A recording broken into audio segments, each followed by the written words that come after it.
जंग सिर्फ हथियारों से नहीं होती। आज की जंग परसेप्शन और नैरेटिव पर बिल्ड होती है, और इस गेम में इंडिया ने मीडिया और सिनेमा को हथियार बनाकर दुनिया भर में पाकिस्तान के ख़िलाफ़ एक नेगेटिव इमेज पोर्ट्रे किया है। ऐसा इमेज जो सच से ज़्यादा स्क्रीन प्ले लगता है। उनका सबसे बड़ा दुश्मन हूँ। मुझे मारा नहीं जाएगा, मुझे अमर किया जाएगा। दुनिया मुझे सुनेगी क्योंकि मेरे हाथ में बंदूक है।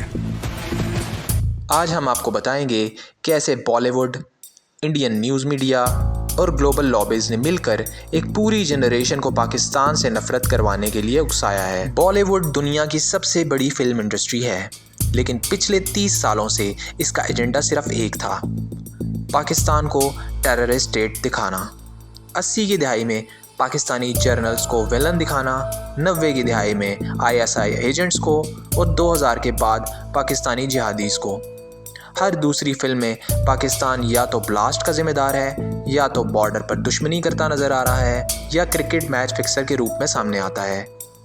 मूवीज़ जैसे बॉर्डर, फैंटम, उड़ी और राजी, तमाम में पाकिस्तानी आर्मीज़ और हमारी सिक्योरिटी एजेंसीज़ को विलन के तौर पर दिखाया जाता है। मतलब सिनेमा का यूज़ किया गया ब्रेन वॉश करने के लिए और दुनिया भर की ऑडियंस को ये बताने के लिए पाकिस्तान पूरी दुनिया में टेररिज्म का जिम्मेदार है। Biggest ever attack on our Indian forces in Kashmir. Not condemnation, we want revenge. There has to be a four-front war against Pakistan. Shut them down. No visa, no cricket. The narrative quickly turned into a call for war against Pakistan. हम आपको बताएंगे कि Indian news media ने तो हद ही पार कर दी है। ये हेडलाइंस नहीं, स्क्रिप्टेड ड्रामा होती है। चैनल्स जैसे रिपब्लिक टीवी, टाइम्स नाउ, जी न्यूज़ और आज तक, इनका काम है हर ब्लास्ट के ब्लेम, हर बॉर्डर टेंशन में पाकिस्तान को विलन बनाकर दिखाना और पब्लिक को वॉर हिस्टीरिया में डाल कर रखना। आपने नोटिस किया, इंडियन एंकर्स कैमरा में चिल्लाते हैं, रिपोर्ट नहीं करते। उनका काम सिर्फ एक बात पुश करना होता है, Pakistan is always guilty. Because the government of India has invoked Section 411 of the Merchant Shipping Act of 1958 while slapping a total ban on Pakistani ships from entering Indian ports and vice versa in an official order issued by the Director. Raw और Indian agencies सिर्फ अपने मुल्क में नहीं, UN, EU और western media तक पाकिस्तान के खिलाफ लॉबिंग करती है। डिसइंफो लैब ने एक्सपोज किया था 750 फेक वेबसाइट्स, 10 से ज़्यादा fake NGOs, global think tanks को फंड करना और पाकिस्तानी डिप्लोमेट्स को डिस्क्रेडिट करना। ऑब्जेक्टिव क्लियर होता है, ग्लोबल नैरेटिव में पाकिस्तान को अकेला कर दो। There's a lot of discussion now about how India needs to try to isolate Pakistan on the world stage. We heard this back in 2016 too. It's not possible to isolate Pakistan on the world stage. And I'm not trying to be a जब हर film में Pakistani terrorist हो, हर news में पाकिस्तानी दुश्मन हो, हर think tank में पाकिस्तान पर blame हो, तो दुनिया के लिए ये इमेज बन जाता है कि पाकिस्तान ख़तरा है, पाकिस्तानी ख़तरनाक है और आईएसआई ईवल फोर्स।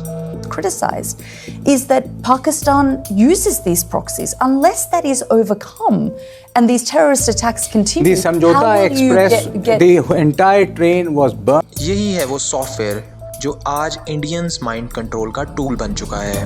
पाकिस्तान का मीडिया हमेशा से डिफेंसिव रहा। हमने नैरेटिव बिल्ड करने की बजाय क्लैरिफिकेशन मोड में काम किया, लेकिन ना कोई स्ट्रॉन्ग सिनेमैटिक काउंटर दिया गया, ना वर्ल्ड क्लास डॉक्यूमेंट्रीज बनाई गई, ना डिजिटल स्पेस में प्रॉपर रेजिस्टेंस हुई। ये आजाद मीडिया नहीं होता जो पैरोडी बनाकर मुल्क के हर मुकद्दस इदारे को बेइज्जत करे, हर शख्स की पगड़ी उछाले, हर औरत को बेहुरमत करे, उसके बाद कहे हम मादर पिदर आजाद हैं। ये आजादी नहीं होती। यही फर्क हमारे मीडिया को और ईरानी मीडिया को, जो फर्क वाज़ेह दुनिया में नजर आता है, हमें नजर आंखें खुल गई हमारी ईरान के मीडिया को देखकर। वहां पर इतना शानदार काम वो कर रहे हैं, ऑस्कर की फिल्में जीत रहे हैं, वो इतने खूबसूरत प्रोडक्शन और फिल्में बना रहे हैं। वो इंडिया ने सिनेमा से जहनों को कंट्रोल किया, मीडिया से झूठ को सच बनाया और इंटरनेशनल पीआर से दुनिया को गुमराह किया। What I want to do right on the top of Newsroom tonight is take you through the inside story, the deepest thinking within the highest echelons of the Modi government on the Indian government's strategy to isolate Pakistan. We've been speaking to some of the top sources in India's security architecture, and we now take you through the plan about how India intends to go about winning the diplomatic war against Pakistan. The government is very clear. At the highest levels, the Prime Minister has said